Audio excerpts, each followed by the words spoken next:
पाकिस्तान के अंदर जो ऊपर लेवल के लोग हैं, सियासतदान हो या ब्यूरोक्रेट हो या शराफिया हो, वहां से ये बेईमानी का सिलसिला शुरू हुआ है जो ट्रिगर डाउन होके एक आम आदमी तक आया है, क्योंकि वो भी बेईमानी से इलेक्शन जीतते हैं, बेईमानी से ओहदे लेते हैं और फिर वो चीजें नीचे ट्रिगर डाउन होके मुआशरे का एक कल्चर बन जाती है। नहीं, आपका इस बारे में मेरा ख्याल है? ये बिल्कुल रॉन्ग है, ऐसे नहीं है।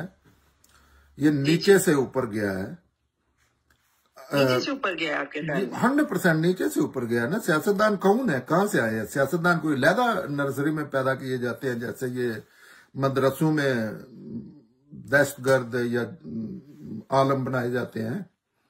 तो ये तो माशरे का जो माशरा है उसका ज़हूर हो रहा है ना, वो हर शोबे जिंदगी में हो रहा है जिसमें सियासत भी है। लेकिन सियासतदान तो कम होते हैं ना, वो उनको तो वो उन पे फोकस होता है पूरी कौम का, उनको तो चीजें छुपानी पड़ती हैं, वो मजबूर होते हैं समटाइम ईमानदारी के लिए।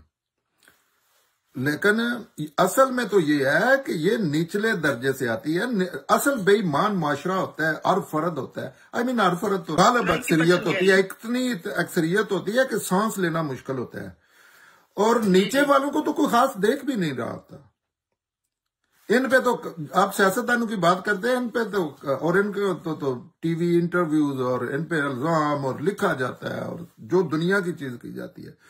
अगर इनका कहीं मुकाबला कराया जाए ना बेईमानी का, कौन ज्यादा बेईमान है, तो सियासतदान उसमें पाकिस्तान के जो माहौल है उसमें फरिश्ते नजर आए। ये लोगों को समझ नहीं आएगी बात। अब देखिए किसका पाकिस्तान की हिस्ट्री में सिर्फ किसको मारा जाता है और किसको कैरेक्टर असैसिनेशन की जाती है। आपने कभी किसी जर्नैल की सुनी है?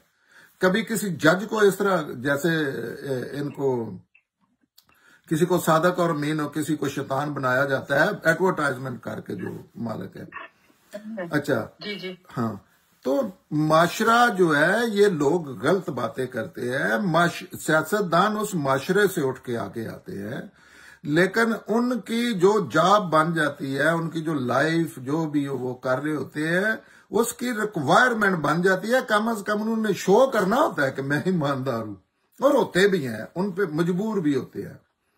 लेकिन जाहिर है माशरे में यहाँ गप्पों का माशरा है ना, यहाँ कौन सा कोई तज्जिया करके करता है? कभी कोई तज्जिया करके देखे। वो तारक जमील साहब का एक मैं वाकया सुन रहा था, बड़ी पुरानी बात है, तो उन्होंने कहा मैं गाड़ी में जा रहा था तो एक बंदा ना 2 सेब की पेटियां रख के बैठा था सड़क के किनारे ना, बेचने के लिए। बुजुर्ग बंदा, उन्हें लगा रो रहा है उनके बकौल। उसके पास गए तो उन्होंने कहा क्या बात है, आप बड़े अफसरदा रो रहे हो? वो कहता है मेरे पास इतने ही 200 रुपया था, जिससे मैं ये लाता था हर रोज, मैं इसमें मुझे 20-25 रुपए बचते थे और मैं उससे अपना चूल्हा जलाता था। तो उसने ऊपर से उठा के कहा कि ये देखे, इसमें ऊपर की 2 लाइनें ठीक है, नीचे वाली 2 लाइनें उन्होंने बिल्कुल ही गंदी रख दी हैं, जो बेचने के काबिल ही नहीं है। और मेरी तो वो, उसका तो टाइटानिक डूब गया ना, उसका वही टाइटानिक था। हाँ, तो वो तारक जमील साहब उसमें फरमा रहे होते हैं कि देखो इसमें, आप कहते हैं कि ये इससे नीचे तो गरीब है ही कोई नहीं।